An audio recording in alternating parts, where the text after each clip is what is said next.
Assalamualaikum warahmatullahi wabarakatuh. Baik, pada kesempatan kali ini mata kuliah material handling kita akan membahas tentang mekanisme pengangkat pule. Ya.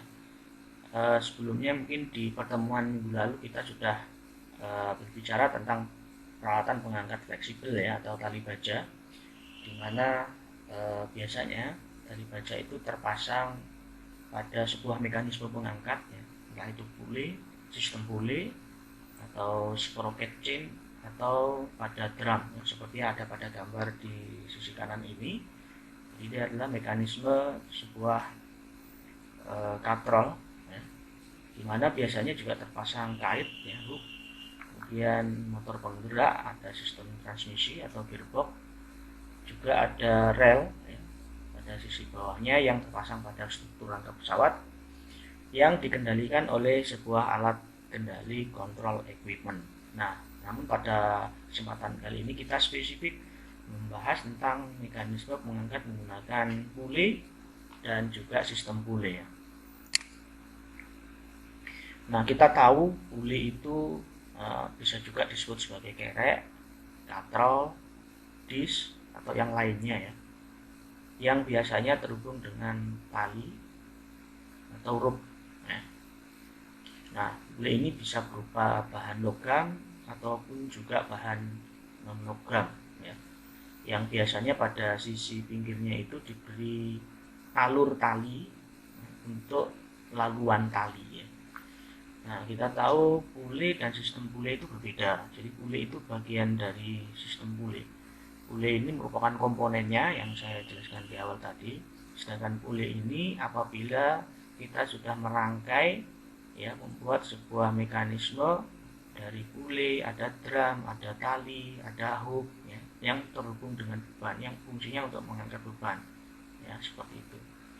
Jadi pule ini bagian dari sistem pule. Kalau sistem pule ini sudah merupakan sistem yang digunakan atau mekanisme yang digunakan untuk mengangkat sebuah beban. Nah, ada 3 tipe ya, pada pule, di mana pule yang pertama adalah fix pule. Ini adalah pule yang tidak dapat dipindahkan atau bersifat tetap.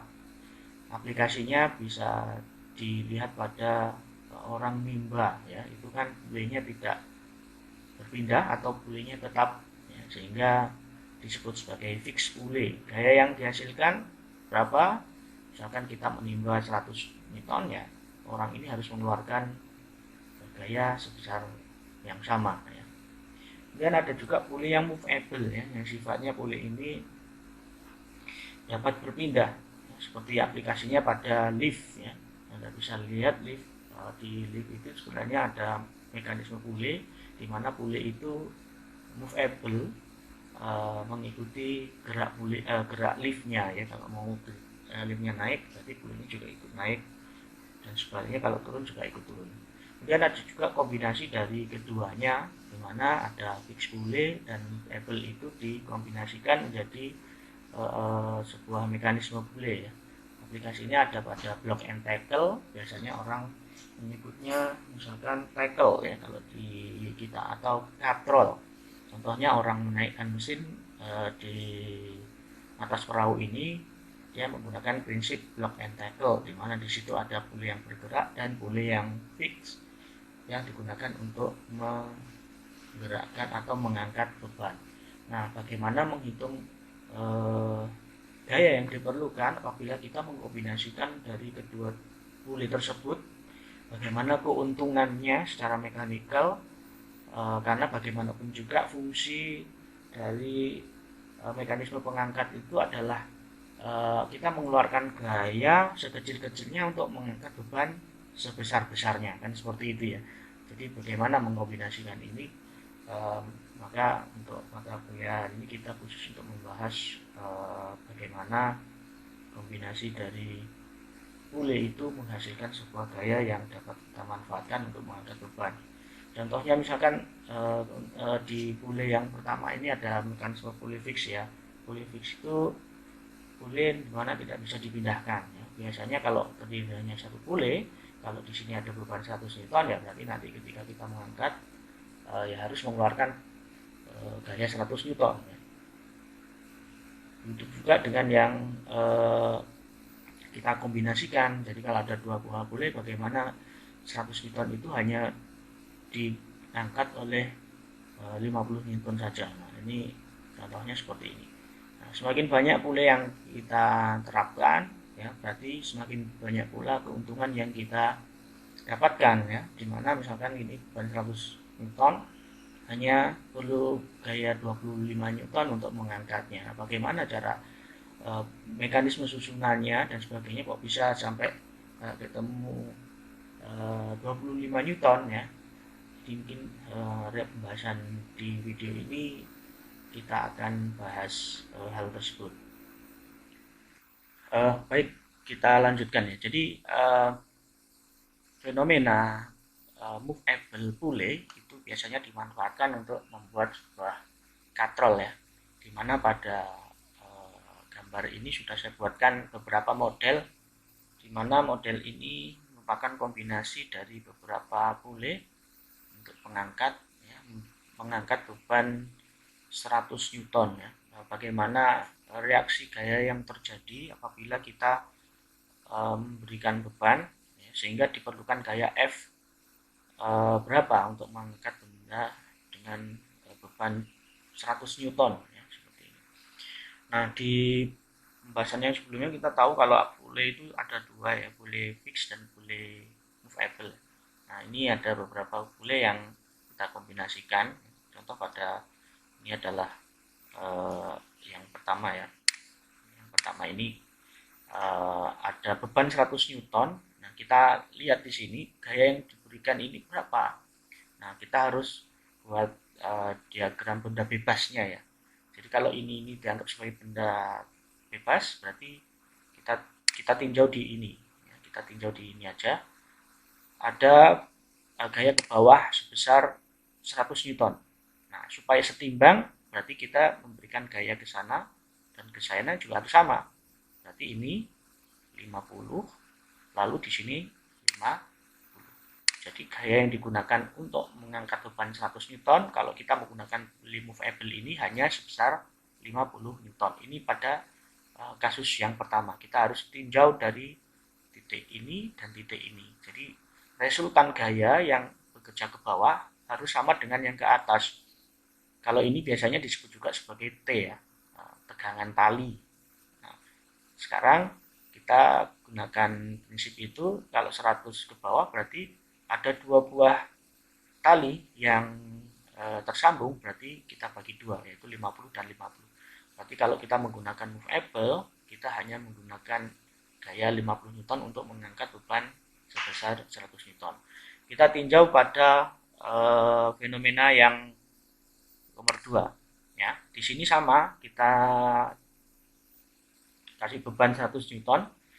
Pertama kita tinjau dulu ini, ya. Kita tinjau dulu fenomena yang ada pada pule yang ini. Jadi ada gaya ke bawah sebesar 100 Newton, kemudian terhubung dengan dua buah tali di sini, ya. Berarti kita bisa simpulkan tali ini terbebani 50 Newton, kemudian yang ini juga 50 Newton. Oke. Nah, sekarang kita berpindah, ya. Jadi ini 50 Newton untuk pule yang pertama, kita tinjau pule yang kedua yang di sini, ya. Jadi di sini juga terjadi fenomena seperti itu. Kalau di sini 50 Newton, berarti F ini juga 50 Newton, ya kan? Nah, karena ini terhubung, ya, satu. Jadi ini juga terusan 50 Newton. Jadi F-nya 50 Newton. Nah, tegangan yang di sini berapa? Nah, yang bekerja pada tali ini, kedua ini, ya. Kita lihat kalau di sini 50 berarti di sini 100, ya kan? Jadi di sini ini tegangannya 100 Newton. Nah, di sini berapa? Nah, ini kan satu terhubung, berarti 50 Newton. Nah, sekarang kita resultankan, ya, gaya yang bekerja pada sistem pule ini, yang ke atas yang terhubung dengan T ini, tegangan tali yang ada di sini ini adalah 100 ditambah 50, jadi 150 Newton yang ke atas.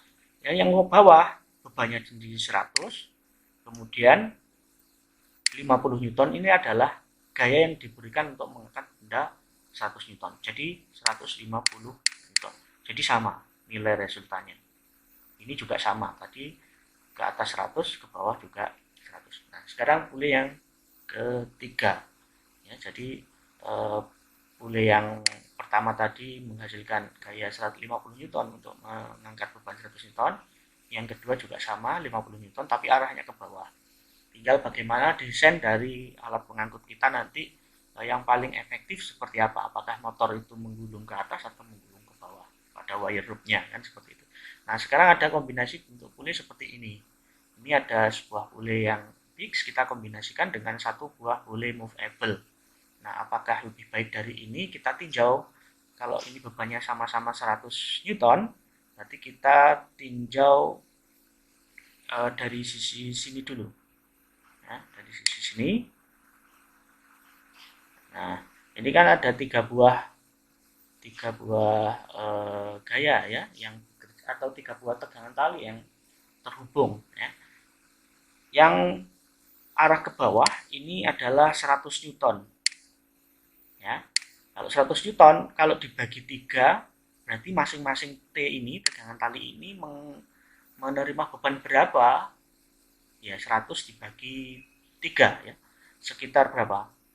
33,33 ya, 33,33 Newton masing-masing tali ini.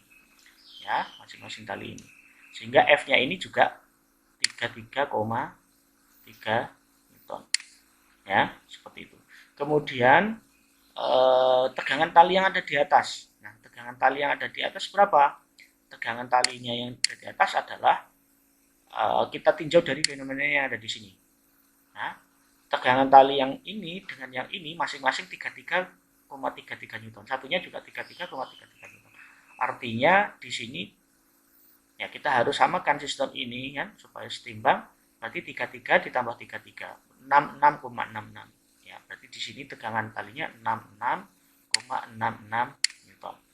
Kita cek secara keseluruhan sistem ini apakah benar yang ke atas, ya, yang ke atas itu kan ini ditambah dengan gaya ini, ya, gaya yang diberikan F sebesar 33,33 Newton ini kan, ya, berarti hasilnya 100 Newton. Ya. Kemudian yang ke bawah, ya hanya bebannya ini, jadi 100 Newton juga. Jadi setimbang. Ya, fenomena yang ketiga lebih baik dari atau menghasilkan gaya hanya 33,3 Newton untuk mengangkat benda 100 Newton. Jadi pule yang dikombinasikan ini masih lebih baik dengan pule yang ada pada fenomena 2 dan fenomena 1. Nah, sekarang yang keempat ya, yang di 4 ini apakah sama dengan yang ada pada pada 1, 2, dan 3 yang kita cek satu persatu. Di sini kan ada berapa ini? Ada 3, ya, 3 pule ya. Hanya kita cek dulu apakah ini misalnya pule yang kita akan tinjau ini adalah pule yang ini.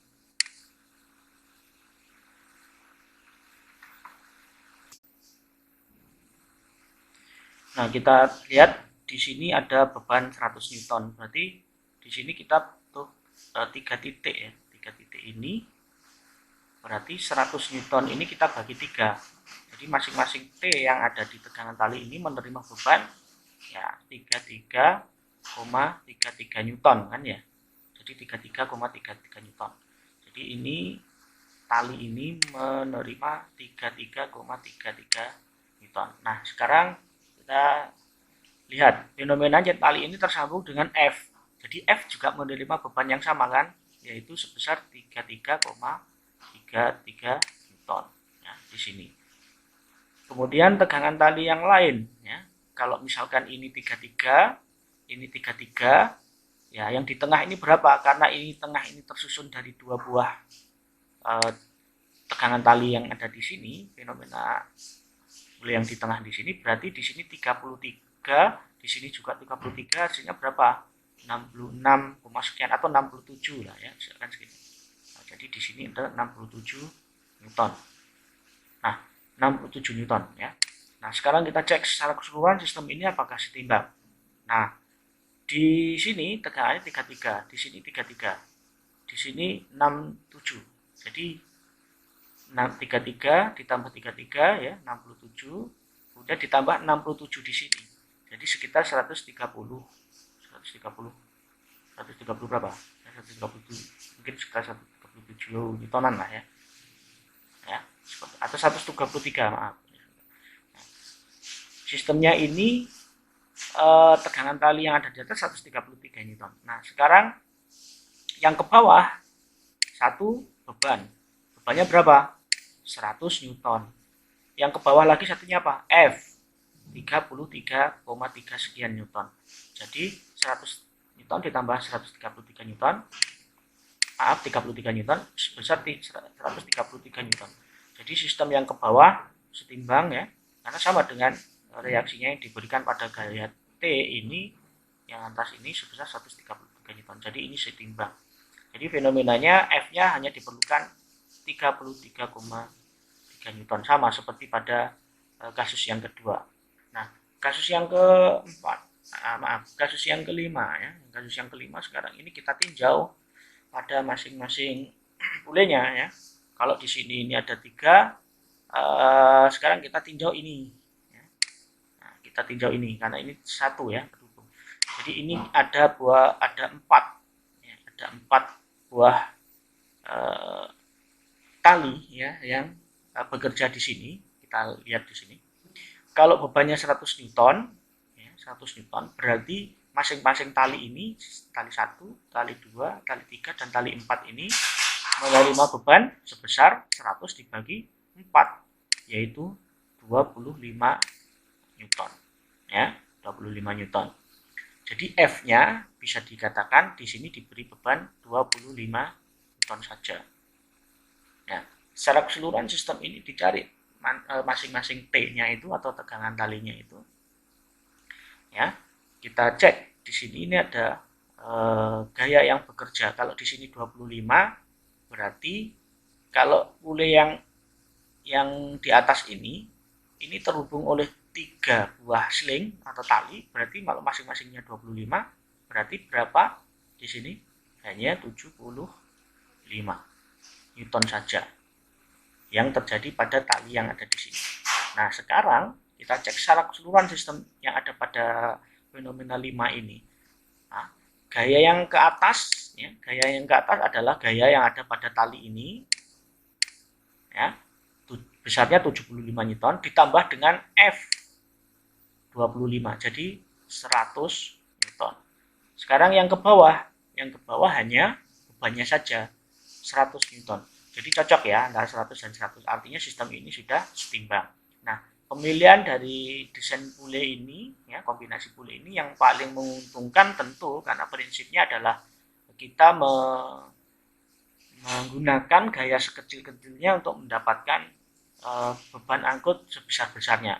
Kalau bebannya sama-sama 100 kilo atau 100 Newton, di sini yang paling menguntungkan ya, berarti pule 5 karena hanya butuh 25 Newton saja untuk mengangkat 100 Newton. Arahnya kemana? Ke atas. Ya.